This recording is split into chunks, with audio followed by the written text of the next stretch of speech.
वर्ग नवम के विद्यार्थियों को सुप्रभात नमस्कार, जय हिंद। प्यारे छात्रों, आज हम लोग नए पाठ का श्री गणेश करने जा रहे हैं। वह पाठ आपका षष्ठा पाठ है। पाठ का शीर्षक भ्रांतो बालः है। अब भ्रांतो बालः जो शीर्षक है उसके विषय में पहले हम विचार करेंगे। भ्रांतो का मतलब क्या होता है? भ्रांतों का मतलब क्या होता है? भ्रमित बालक अर्थात भटका हुआ बालक है ना, घूमता हुआ बालक, भ्रमण करता हुआ बालक है ना। ये बालक जो है क्या है कि अगर क्या है कि वो सही दिशा निर्देश मिले तो बालक अपने जीवन के लक्ष्य को प्राप्त करने के लिए उत्सुक और तत्पर हो जाते हैं। यही बालक जब दिशाहीन हो जाते हैं, इनको सही दिशा निर्देश नहीं मिल पाता है, तो ये बालक परिवार के लिए, समाज के लिए एक सिरदर्द बन जाते हैं। तो आज हम इसी विषय वस्तु से संबंधित भ्रांतो बालः का अध्ययन करने जा रहे हैं।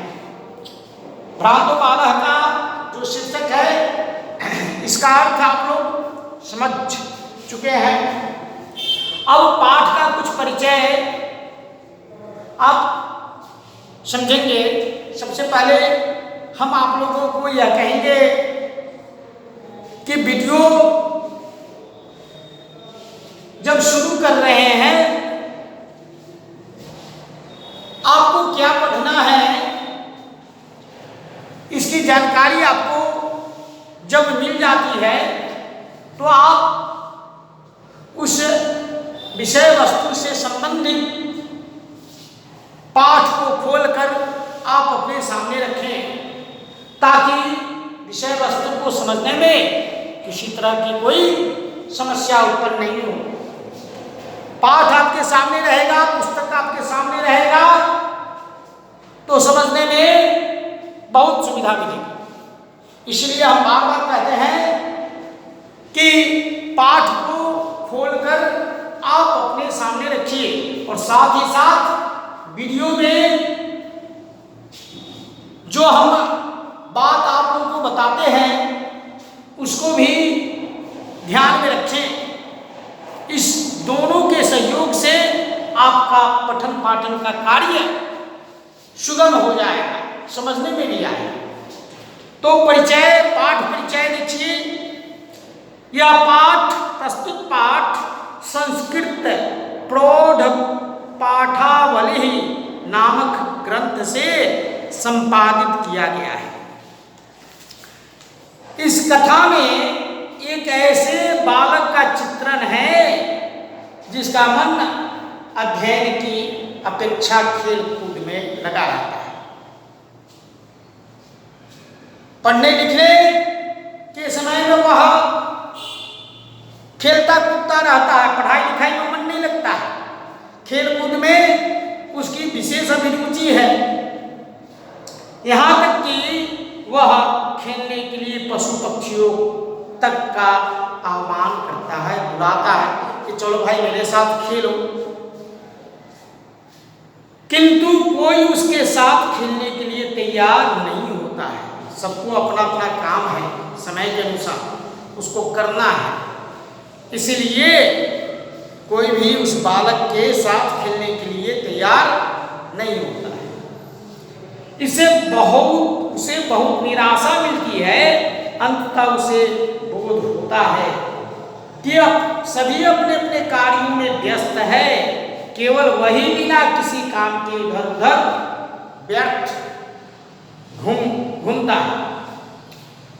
वह निश्चित करता है कि अब व्यर्थ में समय गंवाना छोड़कर अपना कार्य करेगा। इस तरह से इस पुस्तक में, इस पाठ में आपको यह बताया गया है, शिक्षा दी गई है उदाहरण के द्वारा कि जीवन में समय का महत्वपूर्ण स्थान है। समय के सदुपयोग करने से ही हम अपने जीवन, मानव जीवन के लक्ष्य को, सही लक्ष्य को प्राप्त कर सकते हैं। तो पाठ की शुरुआत करते हुए हम आज एक अनुच्छेद पढ़ेंगे। भ्रांतः कश्चन बालः पाठशाला गमन वेलायां क्रीडितुं निर्जगाम। भ्रांतः कश्चन बालः, घूमते हुए कुछ बालक पाठशाला जाने के समय में कश्चन बालक, भ्रांतः कश्चन बालक, कोई बालक भ्रमित बालक पाठशाला जाने के समय खेलने के लिए चला गया। क्रीडितुं निर्जगाम, क्रीडितुं का मतलब हुआ खेलने के लिए, गमन वेलाया का मतलब जाने के समय। तो पुनः इसका हम भावार्थ देखेंगे। कोई बालक घूमते हुए पाठशाला जाने के समय खेलने के लिए चला गया, किंतु तेन सह केलिभिः कालं क्षिप्तुं तदा कोऽपि न वश्येषु उपलभ्यमान आसीत्। लेकिन उसके साथ खेल के द्वारा समय बिताने के लिए कोई भी मित्र उपलब्ध नहीं था। यतस्ते सर्वे अपि पूर्वदिन पाठान् स्मृत्वा विद्यालय गमनाय त्वरमाना बभूवुः। वे सभी पहले दिन के पाठों को स्मरण करके विद्यालय जाने की शीघ्रता से तैयारी कर रहे थे।